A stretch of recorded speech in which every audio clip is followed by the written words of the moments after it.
అందశ్రీతో ఉన్నటువంటి అనుబంధం కానీ తర్వాత సాహిత్యానికి సంబంధించి కానీ మాట్లాడడానికి మనతో అంటే ఇక్కడ అంత్యక్రియలకు వచ్చేసిండ్రు పాశం యాదగిరి గారు సీనియర్ జర్నలిస్టు. ఆయనతో ఉన్నటువంటి అనుబంధాన్ని తెలుసుకునే ప్రయత్నం చెప్పండి సార్. ఎట్లా మొట్టమొదట అందరిసీ చనిపోవడం చాలా విచారించదగిన విషయం. ఆయన మట్టి నుంచి వచ్చిన బిడ్డ. మట్టి నుంచి వచ్చినకే జ్ఞానం ఉంటుంది, మట్టి సంగతి తెలుస్తుంది.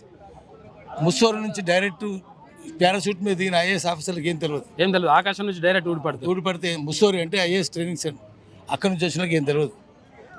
గొర్రెలు కాసిన వాళ్ళకి ఎక్కువ తెలివి ఉంటుందని చెప్పి మహమ్మద్ ప్రాఫిట్ అన్నాడు. అందరు ప్రవక్తలు గొర్రెలే కాసారు. మహమ్మద్, అంతకంటే ముందు జీసస్, అంతకంటే ముందు మోజెస్, జాకబ్, అసలు ఆఖరికి కన్ఫ్యూషన్, చైనాలో కన్ఫ్యూషన్ మతం చెప్పింది కూడా గొర్రెలు కాసిన వాళ్ళే. గొర్రెలు కాస్తే నల్లగొంగ తీసుకొని నల్ల మేకను తీసుకొని తుమ్మల చుట్టూ తిరిగితే తెలివి వస్తుంది. చదువుకుంటే తెలివి రాదు. వందలాది గొర్రెలు ఉంటాయి, ఎవరి గొర్రె ఏందో చెప్పేస్తా ఈజీగా చెప్తాడు. దాని అడుపులో తేడా కూడా చెప్తాడు. ఇది గడ్డి దొరికి సంతోషంగా ఉంది, ఇది గడ్డి దొరక దుఃఖంతో బాధపడుతున్నది, అది అరుపు కూడా చెప్తాడు. చదువుకున్నాడు చెప్పలేడు. చదువుకున్నాడు వాడి ends up as English parroting joker. ఏముండదు.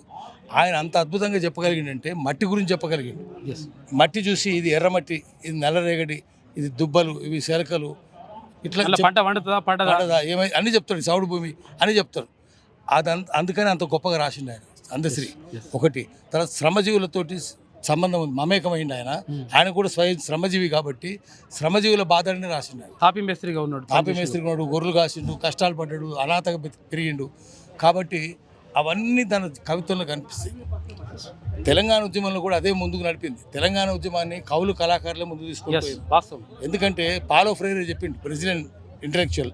ఆయన ఏం చెప్పింటే, when you cannot resist political domination with political consciousness, you use popular culture as means. ఆయుధంగా ప్రజల సంస్కృతిని మార్చుకోవాలి, అప్పుడే మనం దాన్ని కొట్టగలుగుతాం అని చెప్పిండు. ఆ రాజకీయ ఆధిపత్యాన్ని కొట్టాలంటే ప్రజల సంస్కృతిని ఆయుధాన్ని మార్చుకోవాలి. అది ఆయన తీసుకొచ్చిండు. మేము అందరినీ కవులను కళాకారులను ముందు పెట్టి తెలంగాణ ఉద్యమం మొదలుపెట్టినాం. మేము మొదలుపెట్టినప్పుడు గద్దరే ముందున్నాడు, తర్వాత విమలక్క లాంటి వాళ్ళందరూ చేరిండ్రు, గూడంజయ్య అందరూ దాంట్లో చేరిపోయిండ్రు, జయరాజు వచ్చిండు, అందరూ గోరటెంకన్ వచ్చిండు, నిస్సార్ అని ఉంటుండే కవి, చనిపోయిండు నిస్సార్ ఉంటుండే.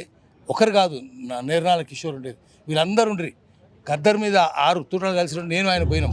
అప్పుడు కేసీఆర్ ఎక్కడ ఉండు, చంద్రబాబు పాదాలు పిసుకుంటున్నాడు. ఆయన లేడు, ఉద్యమం లేడు, కేసీఆర్ లేడు, కేసీఆర్ ఫ్యామిలీ లేదు. వీళ్ళు ఉన్నది వీళ్ళే ఉన్నారు.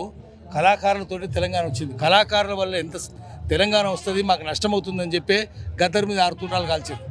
సో కళాకారుల మీదే విమలక్క ఇల్లు కూడా తీసేసి బయట పడేసి, ఆమెకు ఇల్లు లేకుండా చేసి ఆమె మీద కేసులు కూడా పెట్టింది. ఎందుకంటే సమస్య మాలాంటి వాళ్ళతో లేదు, కళాకారులతోటే ఉంది.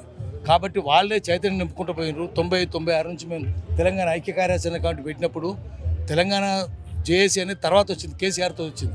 అప్పుడు వీళ్ళు లేరు మాతోటి, వీళ్ళు ఇప్పుడు అనుకునే మేధావులు ఎవరు లేరు. అప్పుడు మేమే మొదలుపెట్టినాము, కవులు కళాకారులతో మొదలుపెట్టినాము, ఊరులో తిరిగినాము.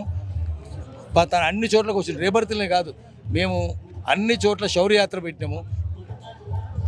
కడివెండి పోయినాం, పాలకుర్తి పోయినాం, దేవరూపల పోయినాం, శౌర్యయాత్రలు శూరులను తలుచుకోవడానికి. బైరాన్పల్లి పోయినాం, పక్కన కూటిగల్లు పోయినాం. ఈ అన్ని చోట్ల పోయి మేము వీరుల అమరులకు దండాలు పెడుతుంటే, దండలు వేస్తుంటే స్థూపాలకు అన్ని చోట్ల మా వెంటున్నాడు. ఆయన చదువు రాదు కాబట్టి నిజాయితీ పడాడు. చదువుకున్నాడు చెడిపోతున్నాడు. చదువుకున్నోడికి వానికి తెలివి ఉండదు, నిజాయితీ ఉండదు. చదువు రానుడికే నిజాయితీ ఉంటుంది. ఆయన రాసింది అందుకే మాయమైపోతున్నాడమ్మా మనిషి అన్నవాడు అనేది. పట్టణాల్లో మాయమైపోతున్నాడు, గ్రామాల్లో ఉంటాడు. ఎందుకంటే ఆయన చెప్పింది ఎప్పుడు చెప్పేది, ఒక యాక్సిడెంట్ అవుతుంది ఊర్లే, 100 మంది పరిగెత్తుకొస్తారు, వాడు ఎవడో కూడా తెలియదు వీళ్ళకు.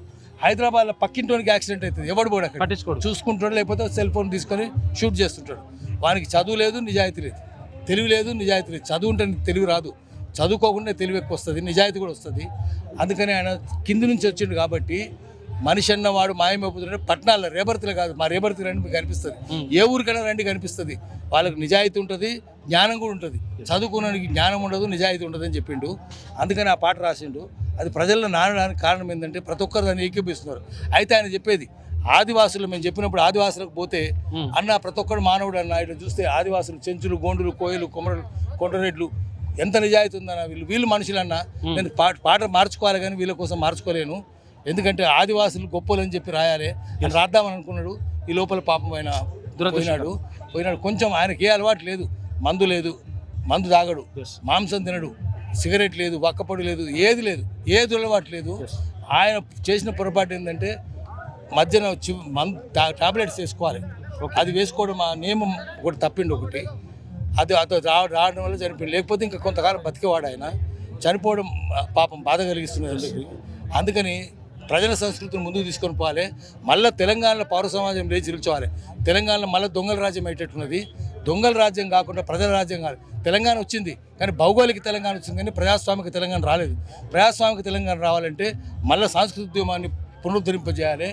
ఆ సాంస్కృతికం వాళ్ళనే ముందు పెట్టి ప్రజల సంస్కృతిని ఆయుధంగా మార్చుకొని ప్రజల తెలంగాణ తీసుకొని రావాలి.